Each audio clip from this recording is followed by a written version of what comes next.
Syarat naik bus Transjakarta berubah. Kini penumpang tidak lagi menunjukkan surat tanda registrasi pekerja atau STRP, melainkan surat vaksin COVID-19, baik cetak maupun di aplikasi Peduli Lindungi. Sedangkan bagi calon penumpang yang tidak dapat divaksin karena alasan kesehatan, diharuskan menunjukkan surat keterangan dokter. Sebagai langkah menekan penularan virus corona, PT Transjakarta akan mewajibkan calon penumpang menunjukkan surat telah divaksin COVID-19, baik yang dicetak maupun di aplikasi Peduli Lindungi, sebagai syarat untuk menggunakan layanan armadanya. Calon penumpang tidak perlu lagi menunjukkan surat tanda registrasi pekerja atau STRP yang selama masa PPKM darurat dan level 4 menjadi syarat naik bus Transjakarta. Selama 3 hari ke depan, PT Transjakarta akan mensosialisasikan kebijakan tersebut kepada para calon penumpang. Selama 3 hari pertama ini, kami melakukan sosialisasi kepada masyarakat ataupun calon pelanggan yang belum melakukan vaksinasi diri untuk segera mendaftarkan diri dan melakukan vaksinasi COVID-19 ini.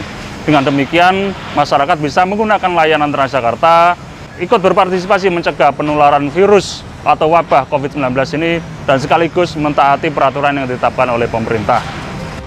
Kebijakan ini disambut baik para penumpang bus Transjakarta karena dinilai tidak merepotkan jika dibanding STRP.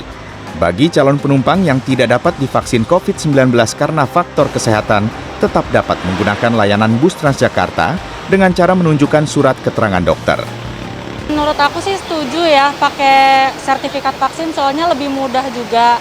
Terus dari aplikasi juga gampang, udah tinggal download aja, jadi mempermudah dibanding kayak kalau pakai STRP tuh masih ada yang harus bawa-bawa kertasnya. Setuju Pak, karena kan saya juga sebagai mahasiswa juga pakai STRP itu kan sangat sulit ya. Mungkin udah terbantu, saya juga udah vaksin, pakai sertifikat vaksin bisa sangat memudahkan.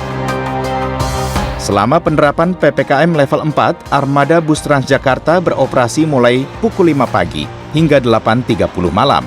Sedangkan layanan bagi tenaga kesehatan beroperasi antara pukul 20.31 sampai 21.30. Selain itu, bus Transjakarta juga membatasi kapasitas angkut sebesar 50% dari kapasitas total.